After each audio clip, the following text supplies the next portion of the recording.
Hi, I'm Charlie Galdona, and this is Winning Attitude for Entrepreneurs. On today's podcast, I have a guest of honor connecting from Australia. Carolijn Brouwer is one of the world's best top sporters. Born in the Netherlands, she's a multi-world champion in solo sailing, went to the Olympic multiple times, participated in different roles in the Whitbread Volvo Ocean Race around the world for 3 times. On the last edition, she became the first woman in history to win the Volvo Ocean with her team Dongfeng Racing. Winner of the Sailor of the Year 2 times, she has also participated in other sports such as triathlon and marathons. She's a mother and lives with her son and partner in Australia. She is also part of the Magenta Project, an entrepreneurial foundation to empower women and girls into the high-performance sailing world. Welcome, Carolijn.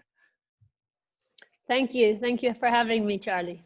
Oh, thank you for being here, and from the other side of the world. And it's amazing that we can listen to your stories. Well, here we try to talk a lot about the winning attitude, and you definitely have an amazing winning attitude since you were a kid. And one of the things I'm curious to listen is this something that you went developing in your life, or it's something that you were born with, the love and passion for sailing and the competitiveness? Definitely, you're really competitive. I think a little bit of both, to be honest, but I definitely have the competitiveness in my genes, and that's comes from my father.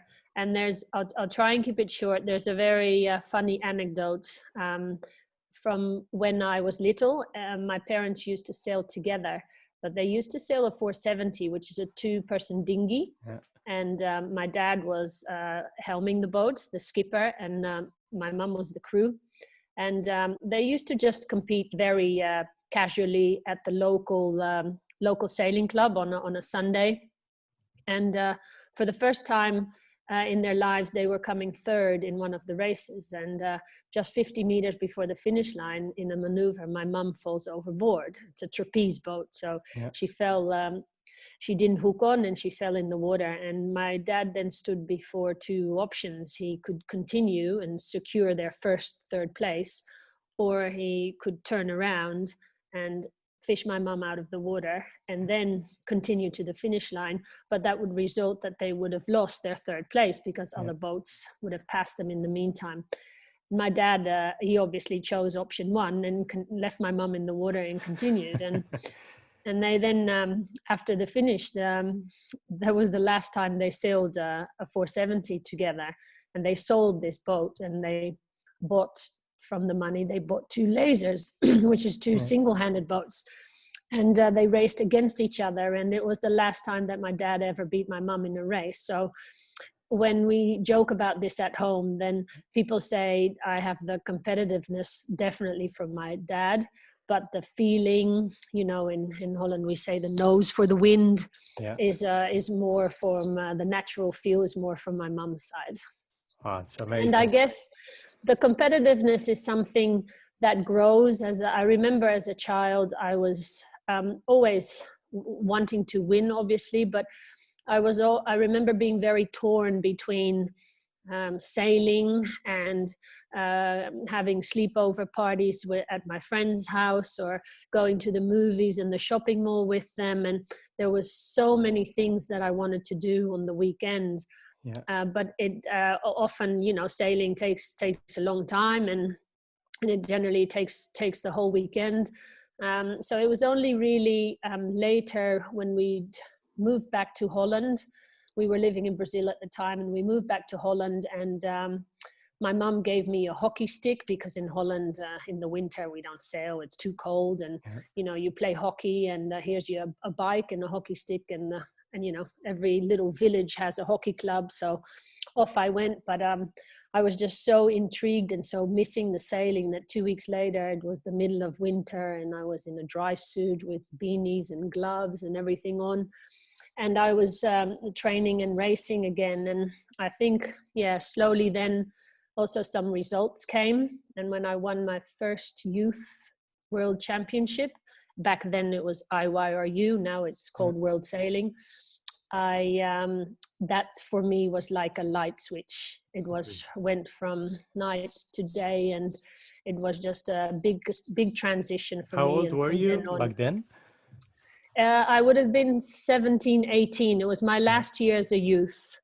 It was my first opportunity to race in those Youth World Championships, and my last. But I won them, and when I came back, all I wanted to do was sailing. So you already knew what you wanted in life. Yeah, definitely to be an elite sporter, a top sporter, and really focused in that.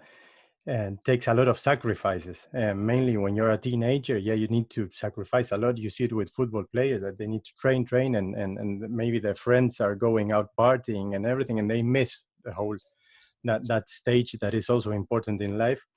But well, you choose that path and embrace that path, and obviously put a lot of energy and a lot of training. You see it also with Marit Baumeister here. She's training, and then you see the picture once in a while when you win something, and then the people remember. And but usually, most of the time, you don't see that training. It's really in the dark, and you know it for yourself and maybe your family and closest friends. But it's something that you live for yourself, and you know what you went through when you raised that medal, or even not winning but participating, being there. You know what it takes. Yeah, you're definitely, Caroline, a role model for women and girls in sailing, and in sport in general. Do you realize it now after so many years in your career? Do you feel when you go out of the boat and when you arrive in a port, and many girls want to take a picture, do you feel that you're a role model, or you don't realize it? Well, I think slowly you do start to realize. I think that mainly came with the not necessarily winning the Volvo Ocean Race with Dongfeng Race team in the last edition, but probably need to go back a few years again to Team SCA, which was the first time in 12 years that there was a women's boat back in the race. And I think the most important thing about that campaign was that it's what I call, it wasn't a B campaign, it was an A campaign, which means there weren't two boats available from the team, and because the men then get to choose, that boat's better than that boat. They've been testing both boats, and the second boat gets then left, and the sponsor might think, well, let's put a female team on there, and at least we will have a story. And that's entirely true. You do get more attention. But Team SCA was different, because Team SCA from the start, it was an A campaign. So it was a campaign that the sponsor, being a hygiene company, 80% of the consumers are women. So it was the idea from the CEO of the company. He wanted to sponsor a full female crew in the team. And so we had a good budget. We had all the facilities. We had great coaches and mentors, because obviously there was a huge gap in experience to close, because the men had been racing around the world for 12 years and we hadn't as women. So there was a lot of work to do, and we got a lot of really good help and support. But I think one of the messages as well from our campaign was the empowerment of women and the support, and fighting towards gender equality. But I think for us as sailors, we were busy racing the boat, and we were busy trying to get the best result that we could. We knew that winning the race was not realistic, but that we just wanted to do as best as we could. And by doing that, I think we were inspiring people, and we were empowering women, and not necessarily just women, but also the youth. And so I think that when we arrived in ports during that edition of the race as Team SCA, all the cities, all the stopovers, they just turned magenta, I should say. I was going to say pink, but the official color is magenta. And there was, people from all over the world, showing so much support. And we were getting so many messages how inspiring we were, people that were in a wheelchair that would possibly never walk again, that believed in if we can do what we were doing, they would walk again. And things like that, obviously, for us was a huge honor as well, but also it's made us stronger and made us want to fight even more. So it was a bit of a two-way, we were inspiring people by doing what we were doing as a team, but they were also helping us, in making us want to fight harder and push harder. Yeah, you get that energy. That brought me to one of the things that I've seen, and I'm a really amateur sailor and big fan of the back then the Whitbread and the Volvo Ocean. Back then, in the days when I was a kid, the Volvo had a stopover in Punta del Este in Uruguay, where I come from. So yeah, I was always there. And then life changed. I live in the Netherlands, and I was really lucky to be a volunteer for the Volvo Ocean here in the stopover when you were with SCA in The Hague, and 2 years ago when you won the race, I was bringing the trophy. I was even lucky to be the one to give the trophy. But huge moments, and for big fans, it's amazing. It's an amazing thing to see the whole race. And it brings me to this thought of the women and men. Do you feel? Did you feel when you were a kid that you were starting from a different starting point for being a woman sailor, a woman in top sport, or you didn't feel it back then? No, to be honest, back then, not at all. I do remember growing up in Brazil and sailing the Optimist. Yeah. I remember with my friend, my Brazilian friend, remember that we were generally just the two women in two girls in the fleet. Occasionally there was maybe one or two more, but I never stopped to think about that at all. And throughout my career, after the Optimist came the laser radial, and you sail the laser radial because you don't have enough weight to sail the laser standard, but that's it was. And we were, I think it's the people that you surround yourself with, I was always surrounded by really good friends and really good sailors, and we used to coach each other and support each other and help each other. And there was never really talk about the difference between men and women. And in the Team SCA campaign, it was obviously, there was one woman's boat in a fleet of 7 or 8 other male boats, and obviously it would have been much better if there was 2 women's boats, but that wasn't the case. But I think we always, I remember the Abu Dhabi skipper Ian Walker. He said often the guys would say, "Oh, there go the chicks," or the chicks are tacking or going to the other side. And I remember he told his crew that we don't speak about chicks. We are in a level playing field here. And sailors. If we say about the other boats, we use their name, then we also say Team SCA, because they're just as much our opponents and competitors as the rest of the fleet is. And there was a lot of respect. But I guess when I really started feeling it or noticing it was when we tried to get together a sponsor, or find a sponsor, I should say, to do another women's campaign after the SCA campaign. And that became quite hard. And then when the organization then decided to not completely enforce the mixed rule, but to incentivize it. And I think from then on it was pretty clear that there was a big difference there.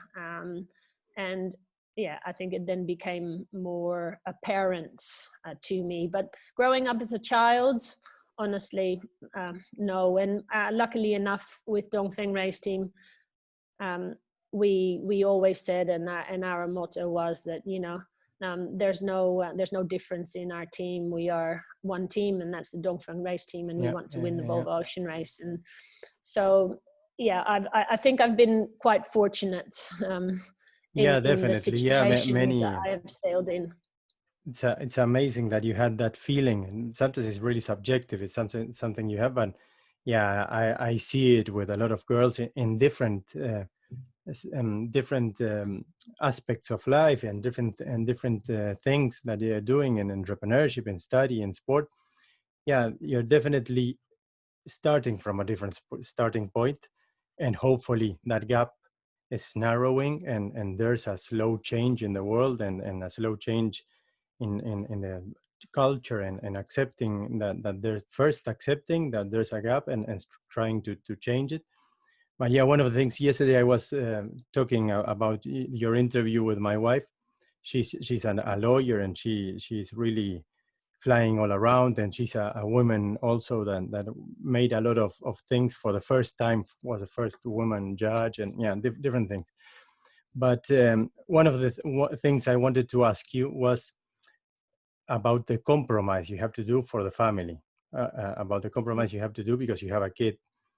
And this is something that probably a lot of people asked you, and very little people ask the men that they do have to do the same compromise, because it's not that they are sailors. Many have kids, and they do have to go around the world for 1 year almost, and they do the same compromise. But somehow it's a question that we ask to the women. So I really hate to ask you, but definitely as a sailor, not as a woman, how do you manage that compromise? And I can imagine that that year is really intense and difficult, but then you compensate it a lot on being much more present. So in that sense, the life of a sailor, of a professional sailor, in that sense is different than maybe one of a mother or a father that needs to go every day 8 to 10 hours working somewhere, and maybe it's not that present also. Yeah, definitely being a mum during the Volvo Ocean Race adds an extra challenge to it. Firstly, I think you have to just be very organized about it. And, I noticed that when my son was just a baby, when I didn't have a child, I used to pack my bags half an hour before I had to leave, and throw everything in a bag and close the door behind me and go. And now if I had to leave, I had to be very organized about it and start thinking about it 3 days in advance, because I wasn't just packing for myself, but I was taking a lot of baggage with me. And so I think firstly starting by just being a lot more organized than I was before, and realizing it. And secondly is making sure that when you, and for us it's actually very realistic, because you're actually leaving the dock and throwing the lines. And I always was saying to myself, I need to leave without any baggage. I need to be sure that my life that I'm leaving behind on shore, and in this case my child, but also my husband's getting the love and the support and the care that he needs. And this was a friend of mine that advised this to me when I did my first Volvo Ocean Race as a mother. And I think it was the best advice I could ever be given. And I made sure that I had the best nanny in the world. And they're not actually a nanny, they're your friend. In the second time around, it was actually one of my best friends that nannied for my son. But the first time during TMSCA, Anita, she was a professional in her job, and that was looking after children. And she was amazing. She didn't just look after my son, but she looked after me as well when I was on shore, and made sure that everything was organized. So I could really leave leave shore and be on the boat and focus on racing, because I knew that my son was in the best hands and that she was probably doing a better job than I would do with him. So that is a huge sense of relief, but I think that's completely necessary, because what we do out there during the racing, it's very, very hard work. It's definitely a huge emotional roller coaster that you go through as a team. So you definitely don't want to have too many worries from what's happening on shore with your family and